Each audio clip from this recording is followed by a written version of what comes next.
जो कवि हरियाणा 24 हमारे दर्शकों का वेलकम करता है।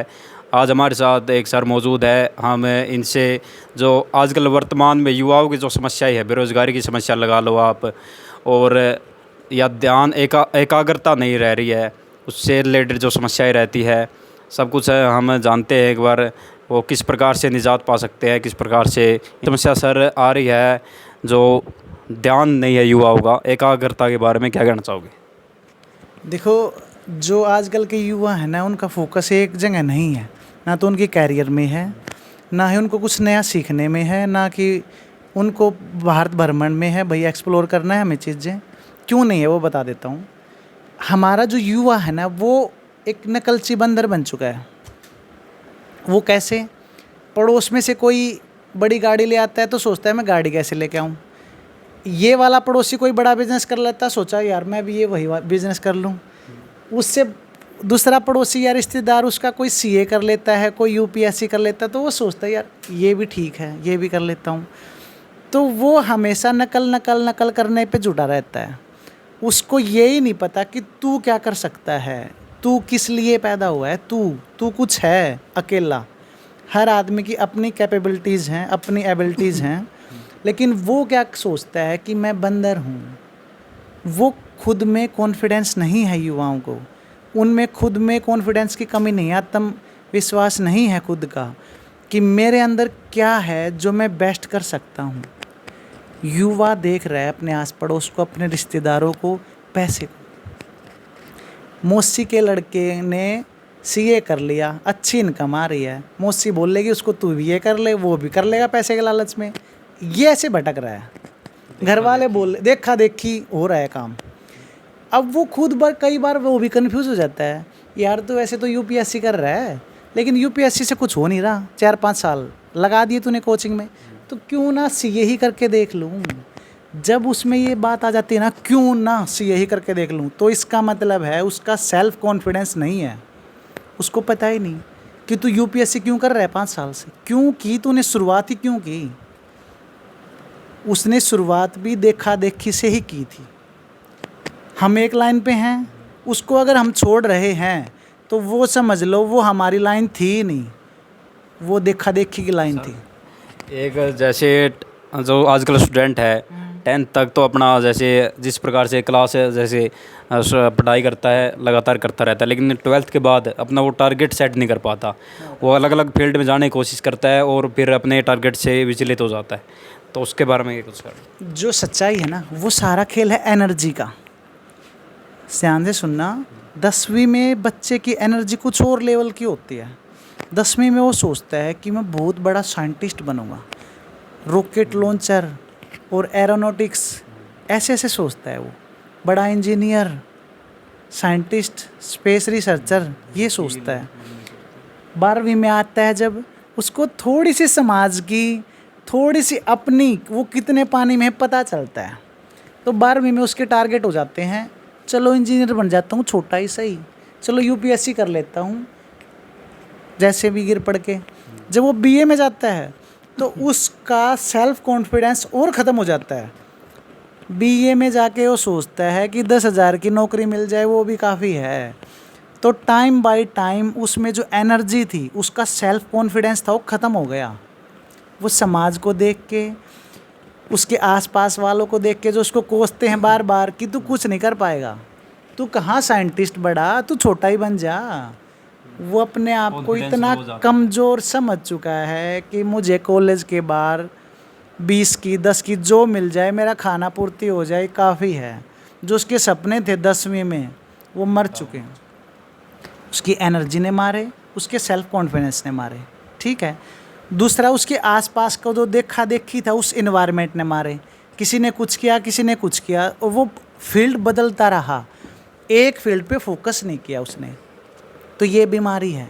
अब एक फील्ड पे फोकस क्यों नहीं कर पा रहा? क्योंकि जो पहला फील्ड उसने चूज़ किया था वो भी खुद से नहीं चूज़ किया था, किसी फ्रेंड से सुन के, देखा दाखी से, किसी फैमिली वाले से या किसी पेरेंट से, भाई आप नॉन मेडिकल ले लो, इसमें अच्छा स्कोप है, उसने ले ली। खुद तो उसने डिसीजन किया ही नहीं ना। अब जब उसने नॉन मेडिकल का डिसीजन उसका नहीं था, तो उसका इंजीनियर बनने का डिसीजन कहाँ से उसका हो जाएगा? पहली बात तो वो डिसीजन खुद नहीं लेने दे रहे हम बच्चे को, उसके स्किल के बेस पे। भाई वो अच्छा क्या करता है, वो खेलने में अच्छा है, अगर वो फुटबॉलर अच्छा है तो उसको खेल में लेके जाओ ना। अगर वो नॉन मेडिकल में अच्छा है तो उसको नॉन मेडिकल में कराओ। उससे पूछो बेटा आप क्या चाहते हो, आप किस फील्ड में हो, टेक्निकल बच्चे हो या आर्ट के बच्चे हो या स्पोर्ट्स के बच्चे हो। उसको एक तरह से जो पेरेंट्स भी होते हैं वो भी एक तरह से थोप देते हैं कि वो कि साइंस में स्कोप है, लेकिन जो बच्चे का माइंड है वो रनिंग में है, स्पोर्ट्स में है, लेकिन साइंस की तरफ जोक देते, थोप देते एक तरह से। तो पेरेंट्स को क्या सलाह देंगे इस तरह से? इंडिया में पेरेंट्स का माइंड सेट ज़्यादातर मैं बोल लूँगा गरीबी का है, क्योंकि हमारे यहाँ इंडिया में बहुत सालों तक गुलामी रही है, बहुत सालों तक गुलाम रहे हैं हम अंग्रेज़ों के, और बहुत सारे उनको भी। तो उससे हमारे अंदर दिमाग में बस चुका है कि हमें ज़िंदा रहने के लिए पैसा चाहिए, पैसा पैसा पैसा। तो पेरेंट्स क्या सोचते हैं कि नॉन मेडिकल की जो जॉब है डॉक्टर या इंजीनियर की, वो बहुत बड़ी पैसे की हैं। तो उसकी खुशी ना देखते हुए पेरेंट्स देखते हैं पैसा किस में ज़्यादा आएगा, तो पेरेंट्स उसमें बच्चे को बाई फोर्स उसको उसमें ले जाते हैं, उसकी खुशी नहीं देखते। पेरेंट्स भी पैसे के लालच में आके उसको धकेल देते हैं, ये नहीं सोचते कि ये खुश कहाँ पे है। आदमी खुश उसी में रहेगा जिसमें उसका खुद की रुचि होगी वो करने में। लेकिन पेरेंट्स के माइंड में कहीं ना कहीं पैसा, गरीबी वो घुस चुकी है। तो कि उनको भी समझने की थोड़ी ज़रूरत है कि आप उसी लालच में जिए हो तो आपका बच्चा थोड़ा अलग है, उसको खुद पैदा होने दो, खुद खिलने दो, खुद अपनी खुशबू बिखेरने दो समाज में। वो एक अलग नया फूल है, उसको खुद खिलने दो, उसकी मदद करो, ना कि उस फूल को एक जगह से उखाड़ के दूसरे जगह लगाओ। वो खुद अच्छा जानता है अपना बेटर कि उसकी रुचि किस में है। और बहुत सारे पेरेंट्स बहुत सारे अच्छे बच्चों को डिस्ट्रॉय कर देते हैं, उनकी थिंकिंग को, उनके कैरियर को, सिर्फ अपनी नैरो सोच के कारण। जैसे सर 12th के बाद जो बच्चा विचलित हो जाता है, उसके बाद वो डिसाइड नहीं कर पाता वो किस फील्ड में जाए, और डिप्रेशन में आ जाता है। ऊपर से टेंशन, नौकरी की, बेरोज़गारी की समस्या जो उत्पन्न हो जाती है, उससे निजात किस प्रकार से पाए? क्योंकि बेरोज़गारी और जो गवर्नमेंट जॉब के बिना कुछ हो नहीं पा रहा। और एक और क्वेश्चन है कि ज़्यादातर प्रेफर कर रहे हैं कि गवर्नमेंट जॉब होनी चाहिए, प्राइवेट की तरफ नहीं जा रहे।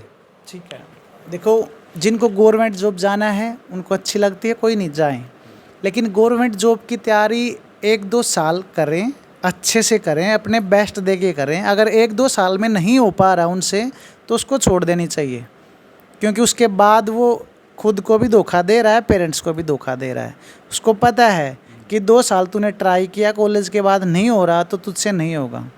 या अगर फिर भी कंटिन्यू करना है उसको, तो कोई भी पार्ट टाइम ऐसी जॉब देख ले जिससे वो खुद का पालन पोषण कर सके, और अपना डेडिकेशन है उसमें खुद का तो करता रहे, लेकिन एक side by side part time job भी करता रहे। कोई भी प्राइवेट, वो कोई भी स्किल सीख के कर सकता है। कंप्यूटर स्किल, डिजिटल मार्केटिंग चला हुआ आजकल, डिजाइनिंग, ठीक है, वेब डिजाइनिंग, कोल्डरा या कुछ भी, बहुत सारे सॉफ्टवेयर हैं जिनको वो सीख के थोड़ा सा स्किल डेवलप करके वो साइड बाय साइड थोड़ी सी अर्निंग कर सकता है, ताकि उसके घर वाले ये ना बोलें कि तूने 5 साल, 6 साल या 10 साल सिर्फ कोचिंग में लगा दिया और वो हुआ नहीं लास्ट में, तो तूने लाइफ ख़राब कर दी। उसको भी रिग्रेट ना रहे कि मेरे 10 साल डिस्ट्रॉय हो गए लेकिन वो मुकाम नहीं मिल पाया। तो पहला तो उसको तैयारी करें तो फुल करें, पहले 2 साल टाइम वेस्ट ना करें कहीं भी। अगर देना है गवर्नमेंट जॉब को तो अच्छे से दे, यूपीएससी तैयारी करनी तो अच्छे से करें। ये नहीं, ये मैं अपने खुद के बेस पे बोल रहा हूँ, जो मेरा प्रैक्टिकल लाइफ को लेकर अनुभव रहा है, जो मैंने बच्चों को देखा अपने सर्कल में कि वो 7-7 साल हो जाते हैं लेकिन वो फिर भी कंटिन्यू उसी की जॉब की तैयारी लगे रहते हैं, लेकिन वहाँ कुछ होता ही नहीं, हो ही नहीं पा रहा।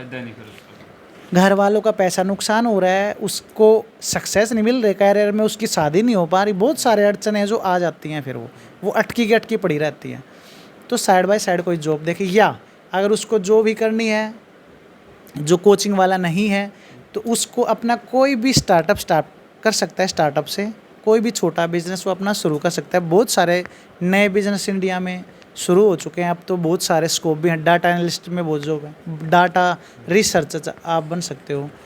तो जितनी भी आप न्यू जॉब, न्यू स्कोप देखोगे, एआई में बहुत ज़्यादा स्कोप है आजकल, वो तो सीखने को लग नहीं रखे, पुरानी स्किल पे रगड़े जा रहे हैं। पुरानी जॉब, बहुत सारी जॉब एआई के कारण ख़त्म हो जाएंगी।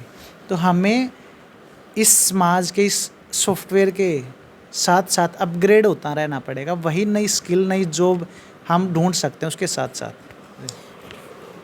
मंजीत सर थे हमारे साथ, उन्होंने बहुत अच्छे तरह से मोटिवेशन स्पीच बताया, एक तरह से मोटिवेशन बातें बताई हैं। जो युवा बेरोज़गार है और जो युवा पीढ़ी है आजकल डिप्रेशन में आती जा रही है, बेरोज़गारी की समस्या रिलेटेड और जॉब से रिलेटेड, और ध्यान एकाग्रता उसका भी इन्होंने सब कुछ बताया, किस प्रकार से माइंड पर फोकस कर सकते हैं। और हम लगातार इनकी वीडियो बनाते रहेंगे, और अगर किसी को और भी डाउट है किसी और प्रॉब्लम से रिलेटेड तो कमेंट में ज़रूर दर्शा सकते हैं। और क्या कहना चाहोगे लास्ट में? मैं फोकस का बता देता हूँ। आप अपने फोकस को और ज़्यादा डेवलप और ज़्यादा कंसंट्रेटेड कैसे कर सकते हैं, उसके लिए स्टेप हैं कुछ। रेगुलर आपको एक्सरसाइज करनी है, सुबह उठ के रेगुलर हर रोज़ थोड़ा सा 5 या 10 मिनट मेडिटेशन करना है, ध्यान में बैठना है, खुद को एनालाइज करना है कि मैं कर क्या रहा हूँ लाइफ में। मैं 1 साल या 2 साल से जॉब कर रहा हूँ या कोचिंग ले रहा हूँ, मैंने कितना आयाम पाया है, कितना पाना रहता है, क्या मैं सही रास्ते पे हूँ, क्या ज़रूरी बात, क्या मेरी संगत सही है, क्या मेरा फ्रेंड सर्कल ऐसा है जो मुझे फोकस रखने पे मदद कर रहा है, या मेरा फ्रेंड सर्कल ऐसा है जो मुझे अपने काम से भटका रहा है। खुद पे एनालिसिस करें 10 मिनट 15 मिनट, या अगर आपको बैठना पड़े तो 1 दिन बैठिए पूरा, लेकिन खुद को जानिए कि मैं कर क्या रहा हूँ। क्या मैं अपने पेरेंट को बेवकूफ़ बना रहा हूँ या खुद को बेवकूफ़ बना रहा हूँ? पेरेंट को बुलाता हूँ कि मैं कोचिंग कर रहा हूँ, ये कर रहा हूँ, वो कर रहा हूँ, लेकिन खुद कुछ और ही करते रहते हैं आज के युवा। तो अपने आप को सच्चाई बोलिए, सिर्फ सच्चाई। दूसरा, अपनी रुचि देखिए किस काम में है, इस पे फोकस रखिए एक लाइन पे। हर रोज़ किसी नए लालच में, किसी नए डर में, किसी के कहे में आके अपना गोल चेंज मत करिए बार बार। एक ही अपने फोकस पे रहें। जो बहुत बड़े महान हुए हैं, विवेकानंद जी, उनका भी कहना है कि एक फोकस बनाइए, उठिए, खड़े होइए और उसी पे लगातार चलिए जब तक उसे हासिल ना कर लो। विवेकानंद जी के मोटिवेशनल लाइन है जो इंग्लिश में है, rise awake and stop not until the goal is reached.